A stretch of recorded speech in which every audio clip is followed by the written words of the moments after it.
Son Excellence, Monsieur le Ministre, Mahmoud Saleh, camarades membres du bureau de la DSE,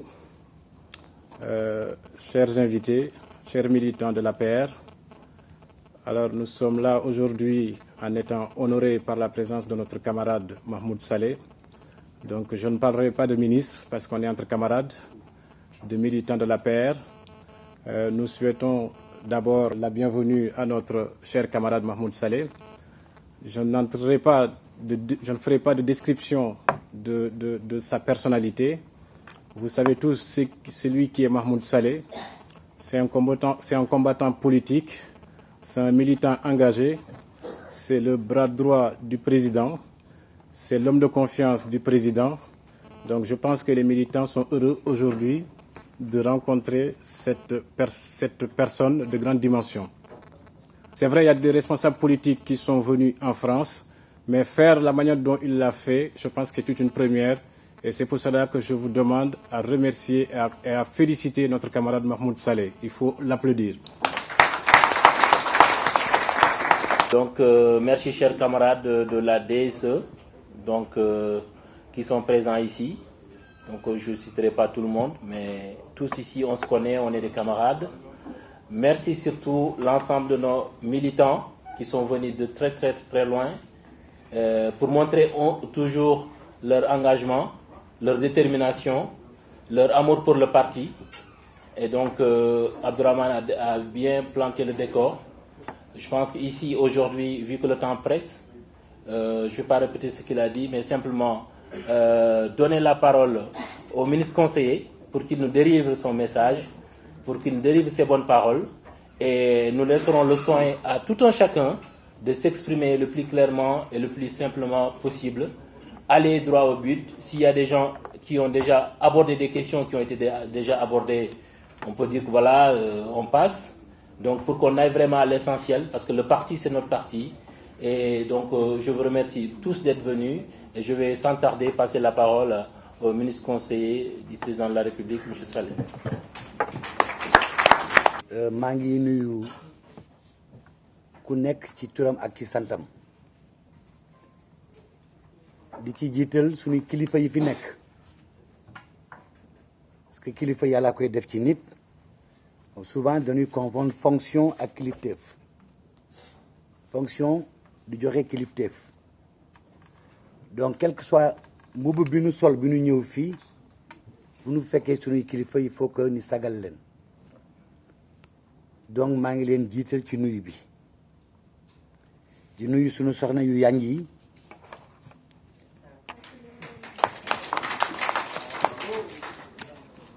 sans qui ce que nous avons fait en France n'aurait pas été possible di nuyu responsable yëpp ku nekk di nuyu l'ensemble des militants du parti et des amis du parti fii nag mun ñu fi ñëw ci ndégalu président te tàmbaliwunu sunu kàddu par des hommages aux pionniers qui ont sacrifié, y compris leur vie, et qui ont été au service de l'idéal que nous partageons jusqu'à leur dernier souffle. L'un a voté pour notre président 24 heures avant qu'il ne rejoigne subhanahu wa ta'ala muy Djibéré Mbal. L'autre dit Mamadou Koulibaly. Ces deux, nous aurons déblayé le terrain. Ces deux, nous aurons montré le chemin. Nous aurons tracé la voie sans lesquelles il aurait été impossible d'installer l'Alliance pour la République en France.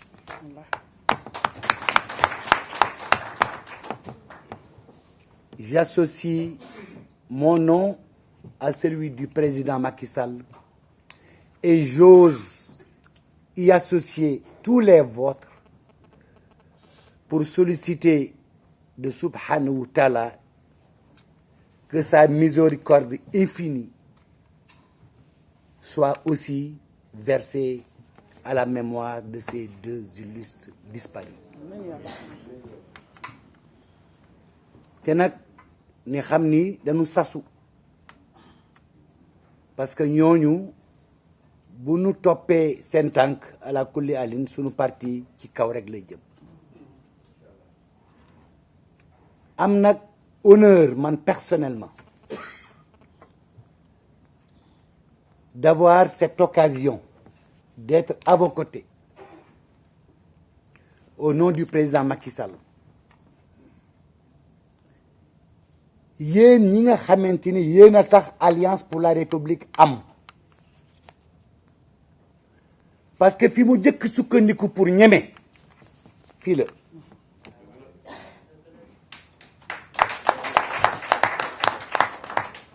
li jur conflit ak Ablaye Wade du convocation Karim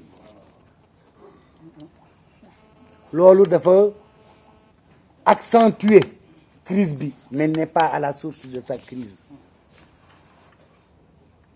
souvenons-nous toujours que fii am na benn visite président Ablaye Wade où yéen yi nekkoon ay coppe Macky Sall ay xaritu Macky Sall ay doomu ndeyu Macky Sall taala daaf du ma weddi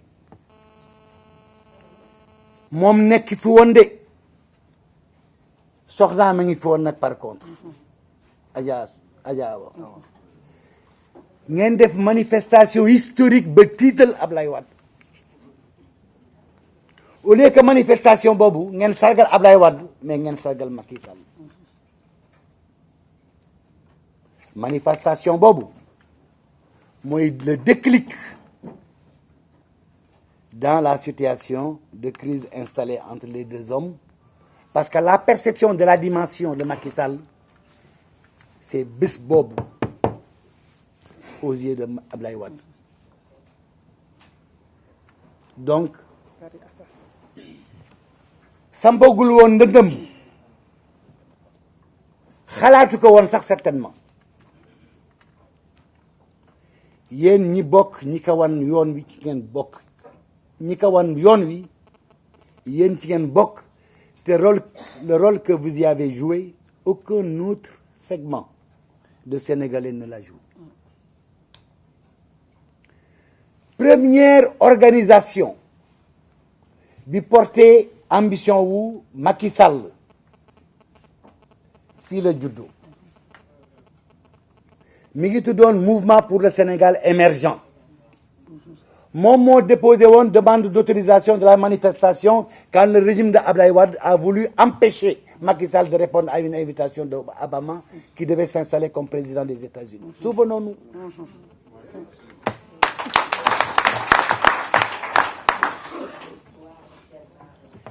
yéen a ko ñeme loo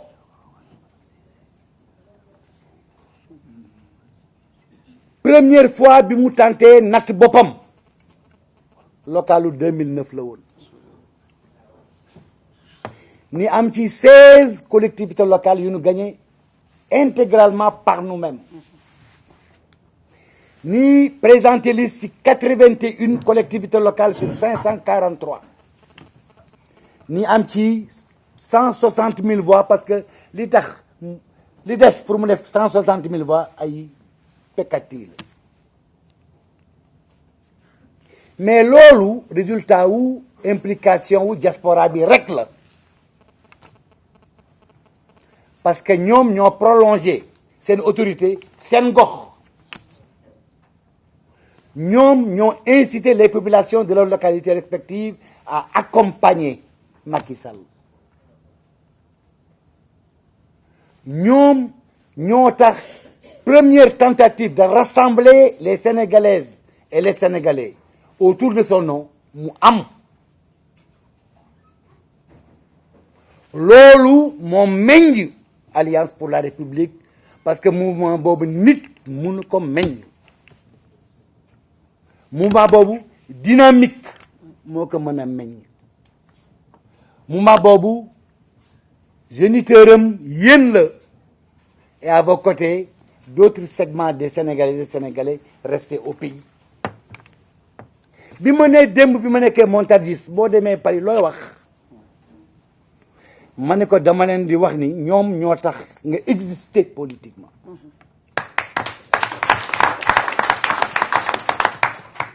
ma ne ko dama leen di wax ni seen li ñu tàmbali moo tax Alliance pour la République am mu ni da nga ciy yokk ak yeneen sénégalais yu nekkul ci fii donc moom validé na wax ji mu wax boo ñii wax ñoom ñooy géniteur u Alliance pour la République tuuti nañu lool pour mën a meññ mouvement de cette dimension que l'histoire retiendra comme la première force politique qui après 3 ans d'existence conquiert le pouvoir. Donc on peut considérer sans risque de nous tromper que le point de départ de Macky Sall pour la conquête du pouvoir au Sénégal est parti d'ici. Et vous devez en être fiers.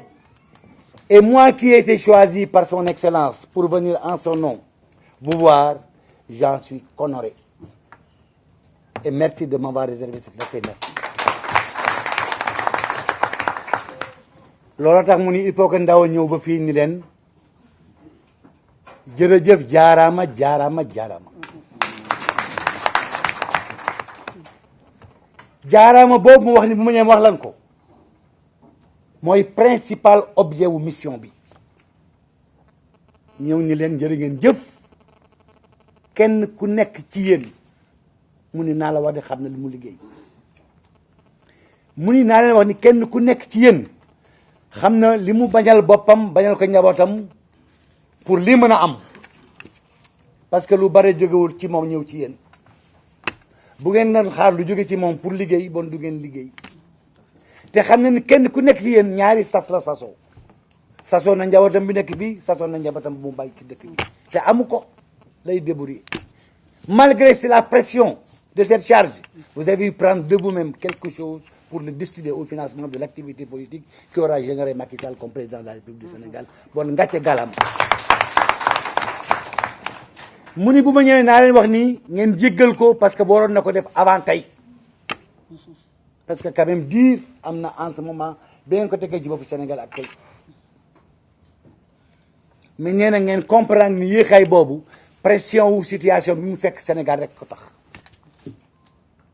parce que jël nguur le 2 avril 2012 muy un trimestre sur 4 de l'année budget 2012 bi fekkoo fa dara yaa ngi fa fekk 18%. dafa mel na bu ne woon 100 la at bi yëpp 82 yi fekk nañu Ablaye Wade lekk ka ba pare ci at bi te ñetti weer rek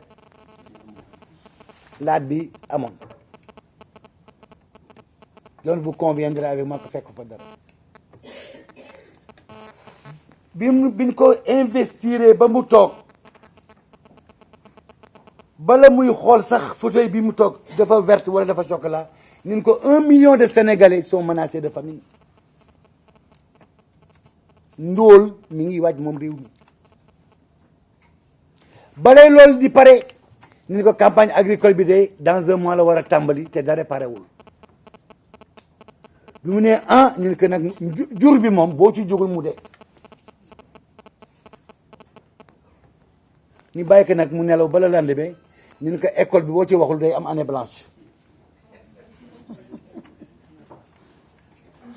ca ngoon sa ñu ko Ablaye Wade waxoon na ko Sénégal yi de nee na bu ngeen falee Macky Sall du ngeen fayu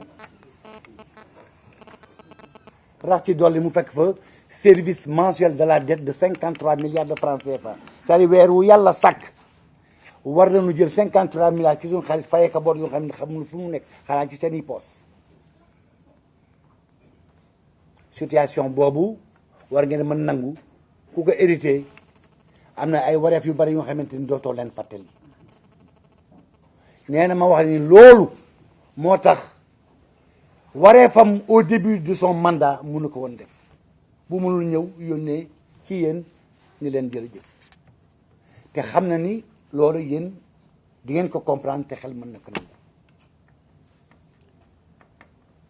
situation boobu situation bu nga xamante ni yàlla kott moo ànd ci ñëw Macky Sall ci bopp réew mi moo ko dalal parce que réew mosul vivre situation bu mel noonu génn ci indemne c'est pas possible pourtant salaire yi ñu ngi koy fay ba léegi campagne agricole bi macha allah gis ngeen li mu jur njur bi dafa subventionné de 50% l'aliment de bétail pour ni mën des année scolaire bi ça a été sauvé famine bi Arabie Saoudite moo ko dimbali mu yëg jël 1,5 milliard budget national Arabie Saoudite dolli ci programme alimentaire mondial am lu mu ci def ni mën a endiguer la menace de famine qui pesait sur 1 million de Sénégalaises et de Sénégalais jamono jooju du leen ko fàtte ñëw na fi en pleine campagne des élections présidentielles françaises amoon na nu muy demee ki falu tey da koy mere parce que comme dans la tradition président africain yi ñoo doon jox as tuut candidat yi fii bu teeyul woon day xëy na loolu la ko doon indil Sarkozy parce que c'est un risque politique gros qu'en pleine en campagne électorale mu ñëw di seet si c'est vrai qu'il était en exercice waaye le moment n'était pas indiqué mais il fallait que mu wut lu mu yóbbu il fallait qu'il prenne ce risque parce que la France nous avait promis un appui budgétaire d'à peu près 30 et quelques milliards de francs CFA et on en avait besoin bon kooku vraiment bu ne itteyoo na li askanu Sénégal itteyoo weddi ka dina jafeñ boobu nit nag moom moo ma yebal fii ci yéen parti bi nee na ma wax leen ni macha allah li waroon yëpp pour ñu jël nguur bi ku nekk ci ñun def na ci waar bay na ci waaram def na ci wàllam nee na li ñu def noonu rek lañ ko mënoon defee pour jël nguur bi yàlla dafa def mu dajale njaboot bu nga xamante ni xëy na moom rek moo leen mën a dajale te njaboot jooju kenn ku nekk ci moom cote nga reconnaître parce que dañu bokkul gis-gis dañu bokkul yoon wi nu jaar dañu bokkul péete xëy na sa gis-gisu Sénégal ëllëg sax bokk nu ko woon li nu bokk dajale mooy réew mi fi mu toll yaakaar nañ ci Macky Sall loolu rek moo leen boole woon ñooñu boo leen bëggoon kuréel organiser leen structurer leen day toj intelligemment il a repoussé l'organisation et la structuration du parti ba tey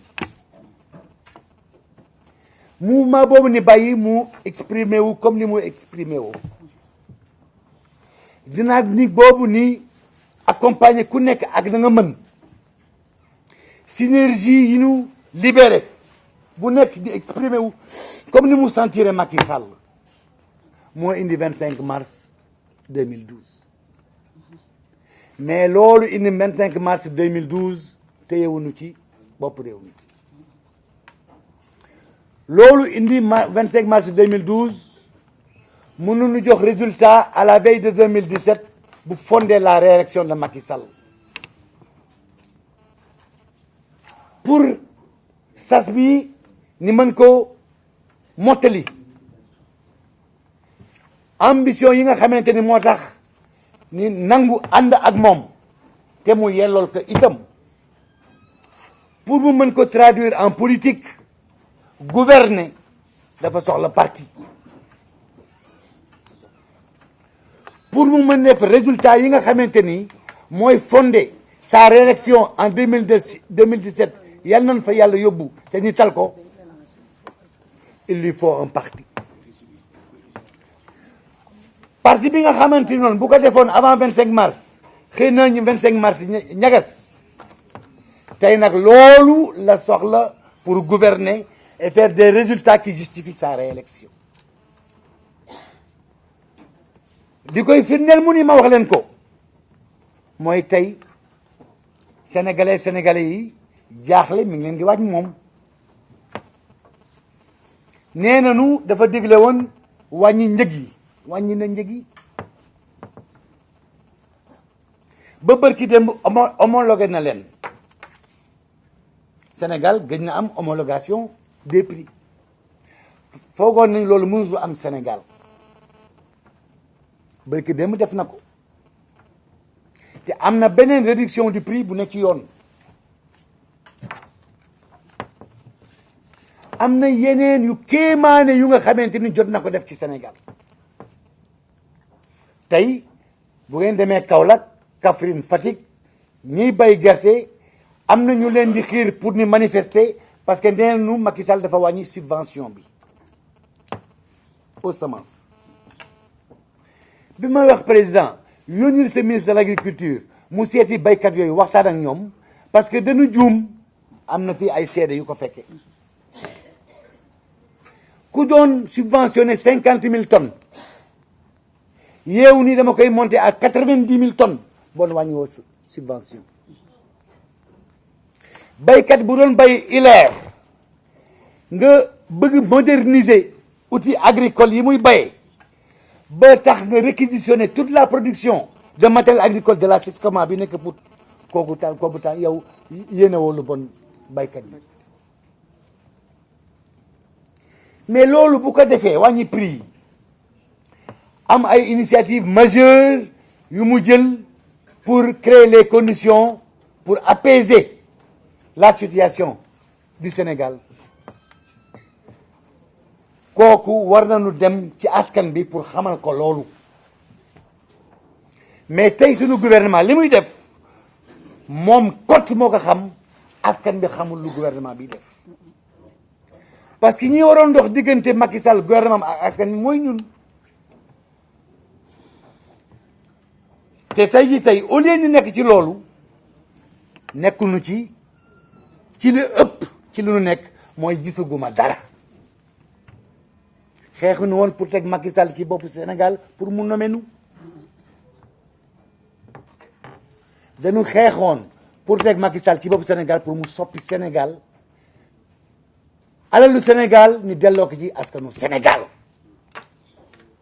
donc foofu lañ ko war a natte war na ko natte ci lu ñu gis institut personnel te bu nu gëmee nii li taxoon ni jóg pour sas ko mi ngi fi ba léegi il faut que suñu rôle ñu joué ko ba mu jeex mooy nekk digganteem ak askan bi xamal askan bi lu muy liggéey ak lu tax mu koy liggéey xamal askan bi li mën a fen tey ak xamal askan bi li nga xam ne tàmbali na ko waaye tey mënul feeñ tey suba wala ginnaaw suba rek la mën a feeñ et c'est notre rôle et si nous n'avons pas un parti nous ne pouvons pas le faire c'est pourquoi il vous invite à redevenir ce que vous étiez et qui lui a permis d'accéder à la tête du Sénégal. Et il est convaincu que si vous décidez de le faire, il n'y a absolument aucun doute. Vous le ferez. Et c'est à ça qu'il vous invite. Pour cela, il vous invite à vous réorganiser, à revoir comment vous fonctionnez en France, à davantage impliquer les sections dans la direction de des activités du parti. Pas renouveler, mais réorganiser, reconstituer. Et dans le consensus, parce que quand on doit désigner des responsables entre nous, qu'on discute entre nous, rek seet kan moo ko gën a yellool rek ñu takkal ko domm bi vote àggaguñu fa te li muy yàq moo ëpp li muy defar. Et il vous recommande fortement de mettre en exergue tout ce qui va dans le sens du renforcement de la cohésion et de l'unité des responsables et des membres de son parti. Parti bi loolu rek la war a mën a saso Et c'est là où vous êtes attendus pour les choses qui sont devant nous et qui nécessitent qu'on se mobilise. Et pour cela, et pour créer les conditions de la reconduction de Macky Sall à la tête du Sénégal en 2017, Inch'Allah, il faut que les 43% que nous avions obtenus ici, au premier tour, qu'on obtienne 2 fois 43% au premier tour des élections de 2017. Parce que nous sommes avec des alliés. Mais seul Dieu sait jusqu'à quand nous serons avec ces alliés. Vous nous n'avez mais fagarou qui top yalla la bok. Comme on ne sait pas comment la situation va se présenter devant nous, si on apprécie en fonction de ce qu'on voit, et si on est mature et responsable, on doit envisager l'hypothèse que coalition Ben Bokk Yakaar am ay tolof tolof ci kanam. Te wolof nee na lu la bett mën la. Mais bu nu fagaroo nag li war ni def ko loolu yàlla na yéex yàlla na bu mu am mais bu amee du nu gagner. Et pour cela il faut qu'on se renforce. Pour cela il dit de vous dire que les 26% que vous lui avez donné en février 2017, si vous le multipliez par 2 en 2017, il me dit c'est pas sûr. Il me dit c'est 52% et c'est jamais sûr. C'est pourquoi il me dit de vous dire il préfère 2,5%. Multiplier les 26% par 2,5%, ce qui va amener la chose entre 50, 56 et 58%. Et c'est fondamental qu'on y croit. Et c'est pour ça qu'il faut qu'on s'ouvre. Le parti, nous avons travaillé pour que tous les Sénégalais et toutes les Sénégalaises s'y reconnaissent. Mais les Sénégalaises et les Sénégalais ne sont pas que de chez nous. Il y en a qui sont dans d'autres formations politiques. Il y en a qui sont dans aucune formation politique. Nous devons être disponibles et ouverts par rapport à tout Sénégalais, quelle que soit son origine politique. Quel que soit le parti auquel il a appartenu. Mais nous devons être fiers d'avoir construit un parti et d'avoir soutenu un homme dont l'attractivité crée les conditions que d'autres milliers de Sénégalais acceptent de le rejoindre aujourd'hui. Quel que soit d'où ils viennent. Et s'ils viennent, te fekk nu fi kanam yenn kanam yi mais seen toog dina jafeñ wolof nee na xaw ma lan kanam xaw ma lan ko wolof waxee. kanam du kaso waaye ko ci tëj mu xam. kanam du kaso waaye ko ci tëj mu xam. kanam premier plat la. kanam premier plat la. Donc c'est à nous d'accompagner ce qui nous permettra de réussir le mandat du président, par conséquent de le reconduire. Mais s'ouvrir ne signifie pas accepter qu'on piétine ce que nous avons fait.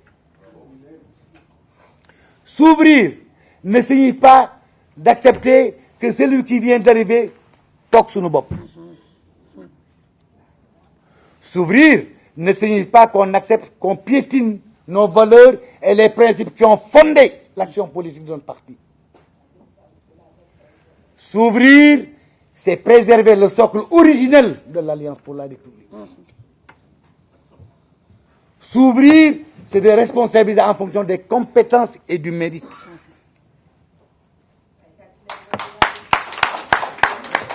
Mais s'ouvrir est nécessaire. Obligatoire. Et obligatoire. Et déterminant pour notre avenir et celui de notre président. Di jégalu yaa jaaraama wasalaam.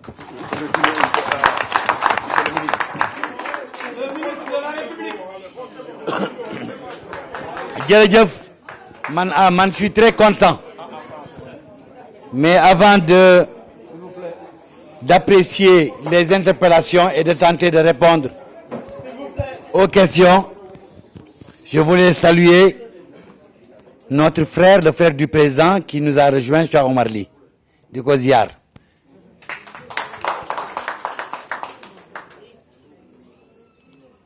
C'est ça un parti. Ne pas nous cacher les problèmes. Les poser, pas pour accentuer les différences. Les poser, pas pour alourdir les problèmes. Les poser, pas pour s'invectiver entre nous et en faire un prétexte pour faire. Les poser pas pour diminuer l'intérêt, l'importance ou la valeur de chacun d'entre nous, mais les poser dans une perspective de leur apporter des solutions. Si on est dans cette perspective-là, mais c'est bien d'avoir posé les problèmes que nous avons posés. Et je viens d'être inspiré parce que ces enregistrements-là, c'était pour la RTS, mais moi je vais demander à ce qu'on me les donne pour que je les fasse voir au président lui-même.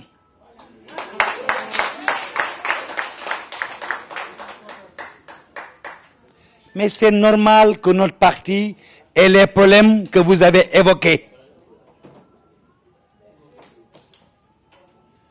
Parce que ça veut dire que notre parti est un parti qui vit. C'est un parti qui est en mouvement. C'est un parti de démocratie. C'est un parti où nous nous sommes inféodés à personne.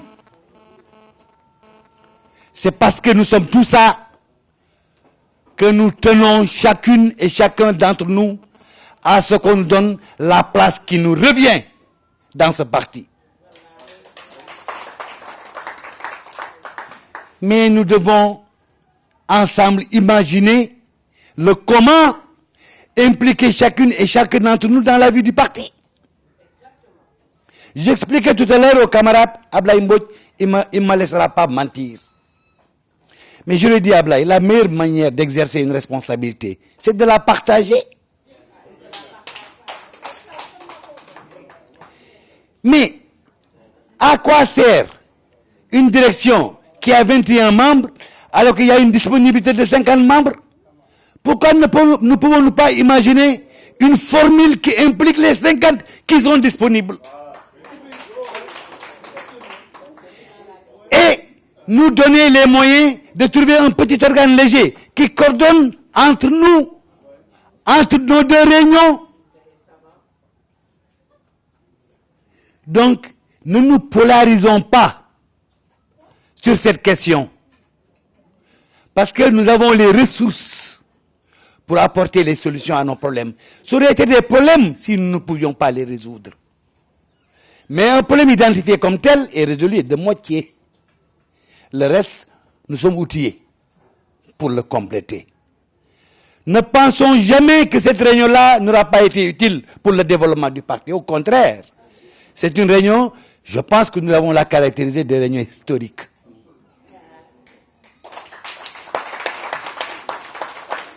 Maintenant, soyons bien intentionnés les uns vis-à-vis des autres, mais faisons-nous mutuellement confiance. Nous avons une DSE amputée, mais nous avons une DSE. Mais le DSE ne va pas dire, moi je vais m'enfermer à partir de ce qui constitue l'actuel DSE pour trouver les solutions au problème. Non. On doit prendre acte que la DSE amputée est constituée des gens qui le constituent actuellement.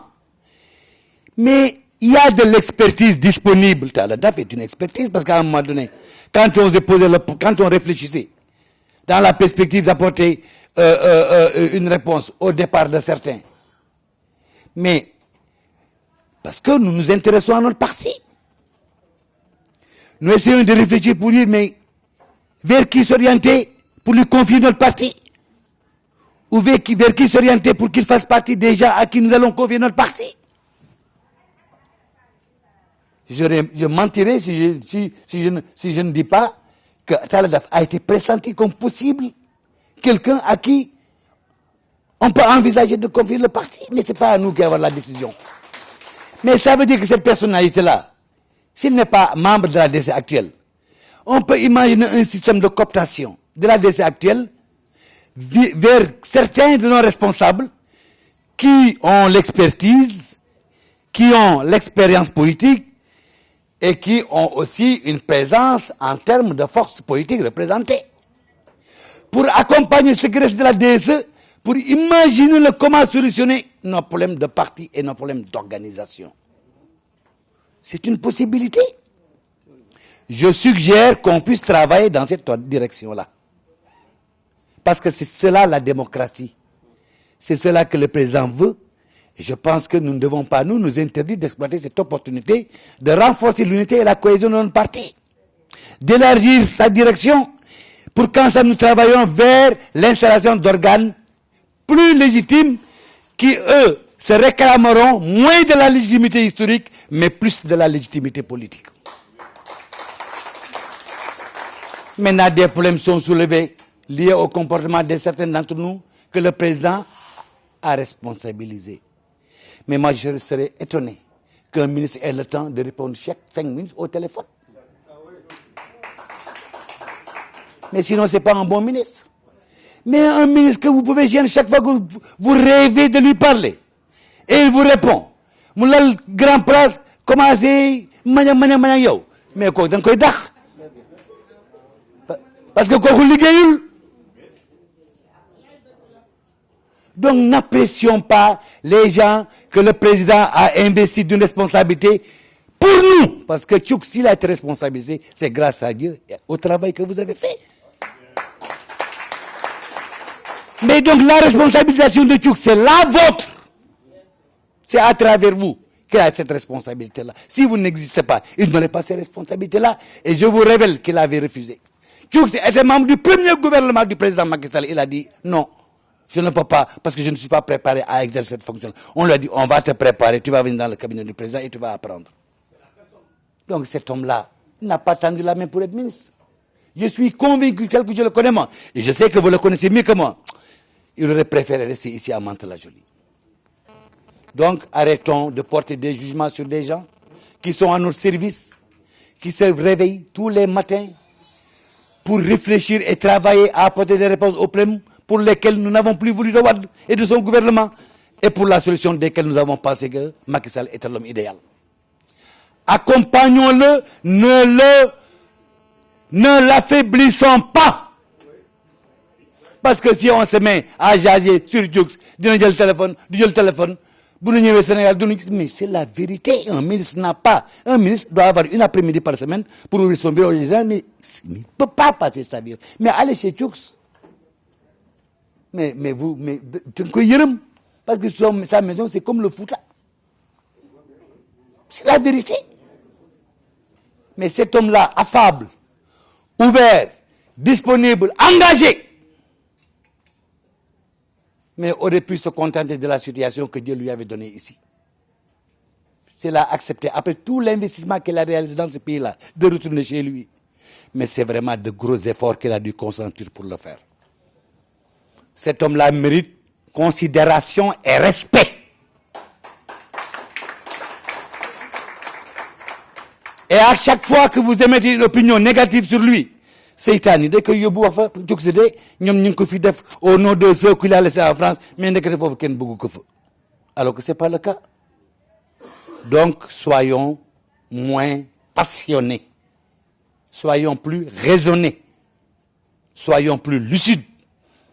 Renforçons-le, parce qu'il y va de notre intérêt, nous, militants du parti en France, parce que c'est à notre nom et pour notre compte qu'il est là-bas. Ne l'affaiblissons pas. Ne l'affaiblissons pas. C'est pas bon, et ça ne révèle pas une bonne image de vous, parce qu'il y a une barre qui est parce que nous devons sur le bailli, le barré pour les âmes, parce que vous faites connaître une population qui est en Macky Sall, et c'est une réalité. Donc j'appelle à la raison. Les problèmes, ils existent, mais ils n'existent pas qu'en France. Ça existe partout. Et il faut qu'on ait conscience qu'on ne peut pas solutionner les problèmes du parti en France en dehors de la solution des problèmes du parti dans son ensemble. C'est un même mouvement. Comment pensez-vous qu'il est possible d'organiser le parti en France si le parti d'ensemble, dans son ensemble, n'a pas décidé de poser les problèmes liés à son organisation et de définir les modalités de son organisation? Mon jeune frère là, je dis coordination. Il n'y a que toi qui reconnais. Nous, on ne reconnaît pas de coordination. Nous, on ne connaît pas. Pourquoi voilà les problèmes des concessions qui perturbent le fonctionnement du parti. Pour des communautés dont le personnel Et pour ne pas lui dire quelque chose qui l'offusquerait, on a dit oui, man rek ma femme coordination, c'est bien. Mais pour le moment, on n'a pas décidé de faire la coordination. Et on est dans un parti. On ne peut pas prendre la décision de créer un organe qui n'est pas recommandé par le parti. C'est bien. C'est une volonté de coordonner et d'aller plus loin, le plus loin possible, dans le positionnement du parti. C'est légitime et ça dénote de la responsabilité de ceux qui sont derrière cette initiative-là. Mais le parti n'a pas encore décidé ça. Et il ne faut pas se particulariser du point de vue des questions d'organisation et de ses formes. Il faut les unifier, d'ailleurs pas seulement en France, mais à l'échelle du parti. Parce que quand je dis le parti en Allemagne, en Suède, à Aérelao, à Dulujabé, à Kédougou, à Nigelon, et Douloumadji. C'est ça un parti. Chacun à son niveau ne peut pas prendre sur lui la décision de s'organiser. Comme la conscience le lui dit, on n'est plus un parti. Nos problèmes, ça va au-delà de la France. C'est le parti qui a besoin d'être organisé, c'est le parti qui a besoin d'être structuré, et ça c'est le parti dans son entièreté. Alors travaillons à créer les conditions d'apaisement qui sied à une période de structuration. Quand il y a tension, tu veux structurer, tu casses le parti. Parce que les gens psychologiquement ne sont pas prêts à s'accepter. Ce serait irresponsable d'imposer au parti sa structuration dans un climat qu'on perçoit comme étant un climat de tension. Parce que c'est le meilleur moyen d'accentuer les différences et de renforcer les difficultés. Mais si nous créons une situation de sérénité, d'apaisement entre nous, où les esprits sont revenus à eux-mêmes, où les liens qui doivent exister entre nous existent entre nous, mais organiser, structurer le parti devient aisé parce que ça va se faire dans un climat apaisé et de sérénité. Donc, commençons par nous doter d'organes avec mission de réfléchir sur nous en France, comment on va s'organiser.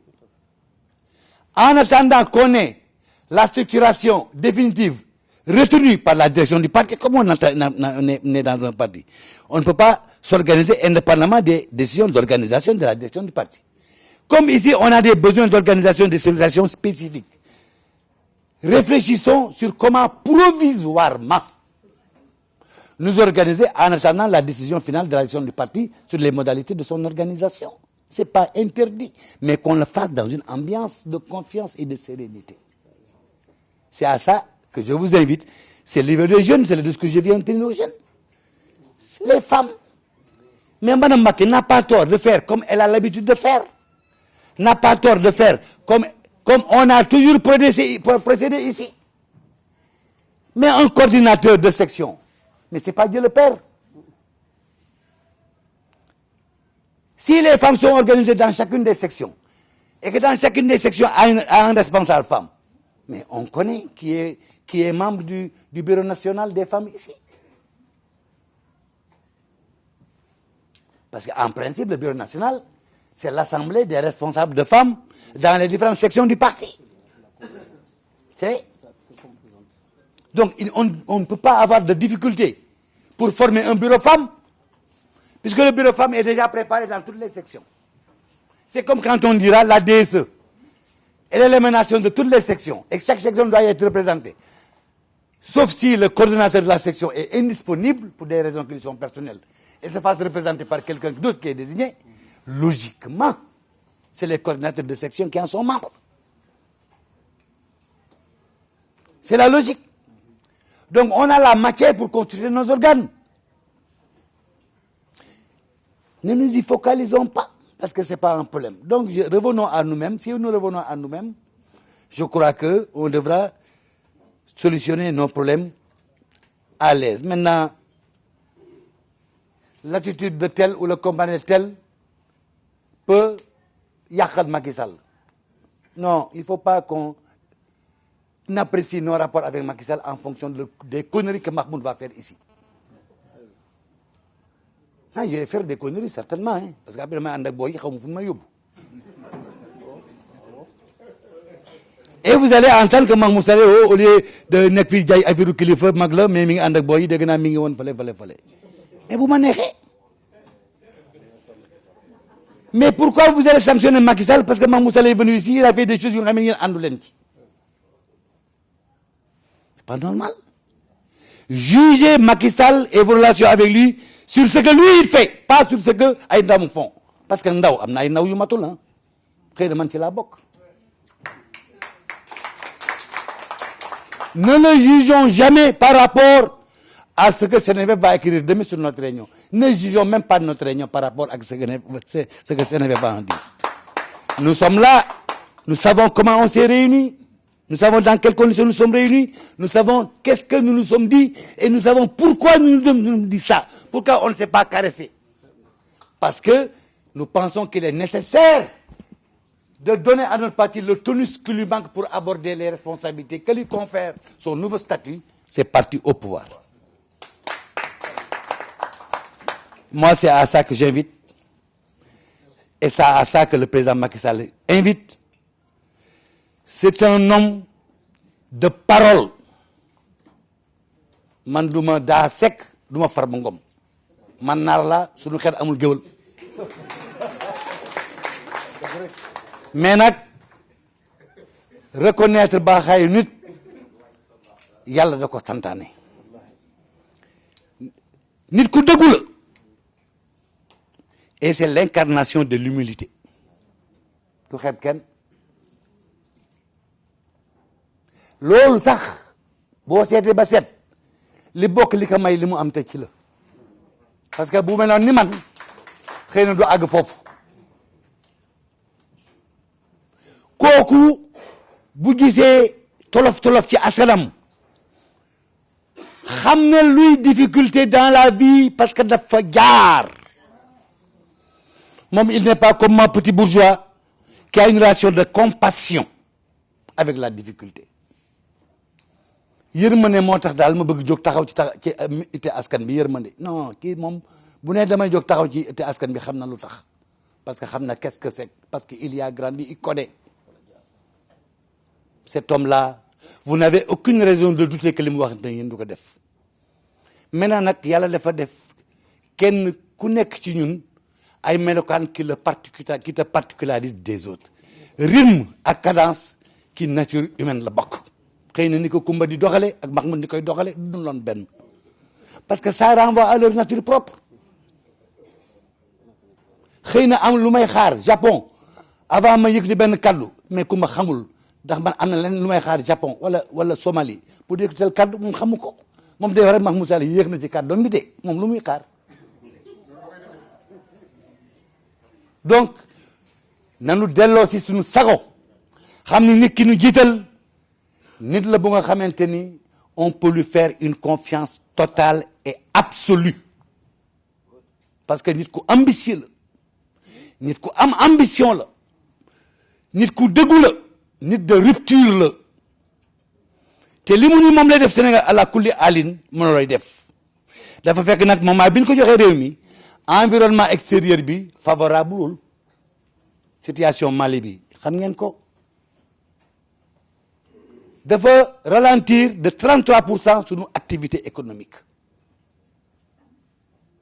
Sénégal UEMOA la bokk moom cote mooy réew bu bokk UEMOA te relié wul aux autres pays de l'UEMOA par la route moom cote moom il faut que mu jaar Mali c'est incontournable pour dem feneen il faut que mu jaar Mali munul amul beneen voie d'accès et les autres pays membres de l'UEMOA que le Mali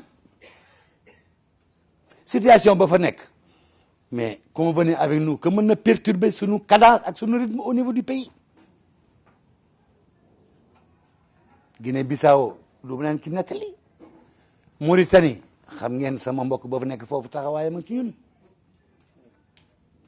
pour la première fois les Sénégalais en Mauritanie sont confrontés à un problème de carte de séjour heureusement qu'on a un ambassadeur qui est Alpulaar Kane qui travaille d'arrache-pied pour trouver des solutions au problème donc suñu ñi nga xamante ni ñoo doon gëstu Sénégal bu nu sonnee comme la France tey ji tey des na tuuti ni mel ni ñun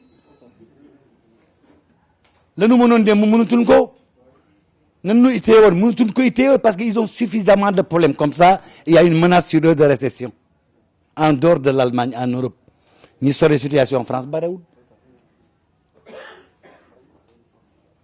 taxawaayu Macky Sall léegi dañ koy rafetlu Amérique parce que benn pays la Amérique décidé jox gaz muy Sénégal benn pays Amérique du jaay gazam parce que Macky Sall nee na man léegi dama bëgg léegi ba fuel bi alimenté turbine Sénégal yi mu nekk minimum gaz bi alimenté turbine pour jur courant mu nekk maximum ak naaj bi moo tax tey 71 000 poteaux alimentés à partir du solaire sont en cours d'installation au Sénégal tey négocié na ak États-Unis ba signé ko ba mu fa mujjee wax yéen ñëpp ngeen dégg tout ce qui est hôpitaux administration centrale université édifice public dañ koy déconnecté du réseau Sénélec alimenté ko par le solaire loolu du yiw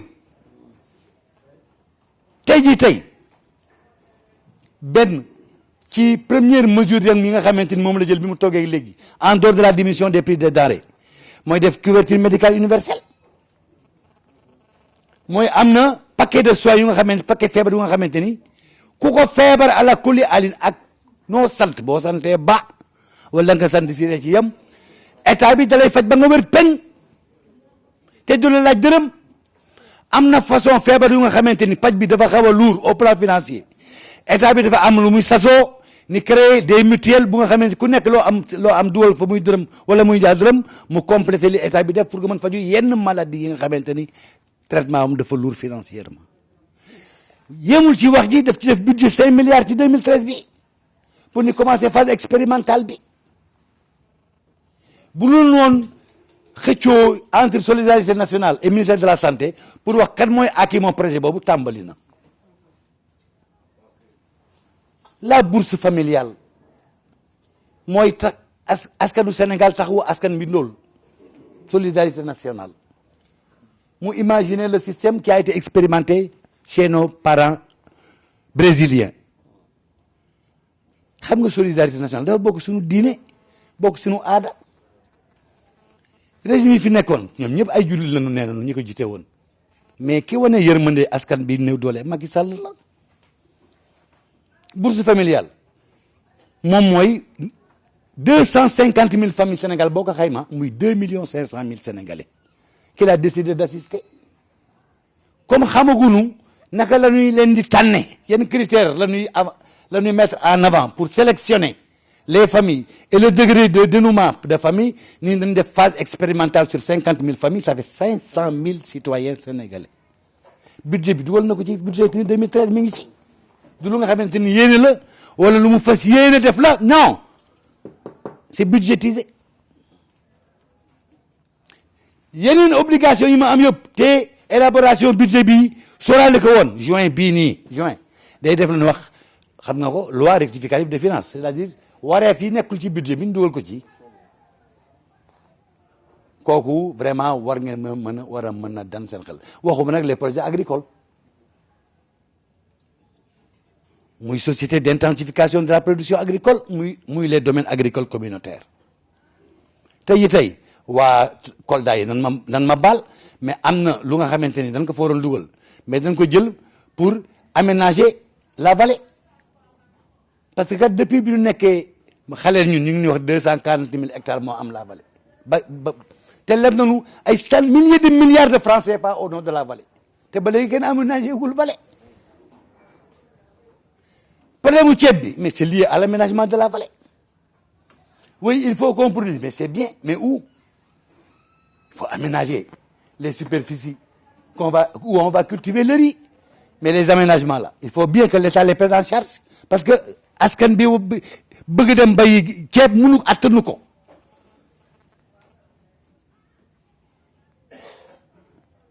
li mu décidé récemment pour mes amis de Tambacounda parce que ba mu demee Tambacounda conseil interministériel de développement daf ko soumettre un programme de financement à hauteur de 201 milliards de francs CFA bi nga ko soumettre mais mu ni yéen da ngeen doon doxantu si Tambacounda donc du ma bàyyi ma fen dafa toog noo nga ngi toog kii yore forage mi ngi nekk ci ndeyjooram kii yore santé mi ngi nekk ci càmmiñam kii yore Ageroute mi ngi nekk ci ginnaawam bu nekk forage mu ne bu sa forage tontul waa ji Adama ngi ni fekk da ko fekkee du ma fen man du ma fen Adama man dinaa def lépp parce que dina ma yàlla moom dana baal yëpp soo fen donc dinaa def lépp waaye du ma fen comme dina baal yëpp te du baal fen du ma fen c'est ça la vérité. Il a dit au gouvernement, l'urgence dans la région de Tambacounda, c'est le désenclavement intérieur de Tambacounda. Mais tu vas à Goudiri, il commence juste, les signes de l'hivernage commencent à s'installer, mais plus personne ne peut rallier l'autre village. Tu vas dans le département de Goudiri, il commence à pleuvoir. S'ils n'ont pas un magasin de stockage des produits alimentaires, ils ne vont plus manger. Devons-nous toujours faire des ponts à des centaines de milliards où les gens vont voler et ils vont mettre dans leur poche? Mais on n'a pas cet argent-là, mais on a l'argent pour faire les radiers. Vous connaissez les radiers? Le pont, c'est pour traverser l'eau. Le radier, c'est pour que l'eau traverse. Ça ne coûte pas beaucoup. Hein? Et il a augmenté de 50 milliards le budget de 201 milliards que le gouvernement avait décidé d'allouer à la région de Tambacounda. C'est pas vrai. Il a dit les 50 milliards, c'est pour le désenclavement intérieur. Quand il allait à Goudiri, quand il allait dans le département, on a voulu le faire passer par les bonnes routes. Il a dit non, moi je ne suis pas venu ici pour voir les bonnes routes. Je suis venu ici pour voir les mauvaises routes. Donc faites-moi passer par les mauvaises routes. Mais ce monsieur-là, il mérite considération et respect. Et je peux affirmer parce que quand même, Dieu a fait que jamono ji jage naa ko xaw ma nag dana yàgg wala du yàgg waaye jamono ji jage naa ko kooku on peut avoir confiance en cet homme parce que c'est un homme de dignité, d'engagement et de respect de la parole donnée. Si le Sénégal rate la chance que Dieu lui a donnée en mettant à sa tête Macky Sall, on risque de le regretter. Travaillons à ce qu'il emprunte toujours la bonne direction, c'est vrai. Soyons des sentinelles pour surveiller et alerter. Ne soyons pas comme les autres, remplacer Yalla par Ablaye Wade. Ñun Yalla moom buñ ko weddi mukk te bu ñu jaawale mukk Macky Sall ak Yalla parce que du Yalla te amul prétention nekk Yalla nit la rek na ñun Yalla nag moo def ci moom lu mu def ñun nangu ko. Mais c'est une chance pour le Sénégal. Alors profitons de cette chance. Il y a des choses spécifiques du ma ci ñëw parce que bu fi ñëwee damay guddal jël bi comme les femmes et les financements Yama Sall dafa ñëw ci fan yi. Et le président l'a instruit d'accompagner les femmes d'ici. Et il leur a dit, n'attendez pas des projets, parce que ces femmes-là sont déjà dans les activités. Tu les accompagnes dans ce qu'elles font déjà. Alors, revenons à nous. Et nous avons un grand parti, nous n'avons pas un petit parti. Nous n'avons pas un parti de Yoch-Yoret. Nous n'avons pas un parti de fainéants. Non pas un parti de gens qui doutent. Nous avons un vrai parti. Et vous l'avez démontré aujourd'hui. Alors continuez dans cette voie-là. Je vous remercie.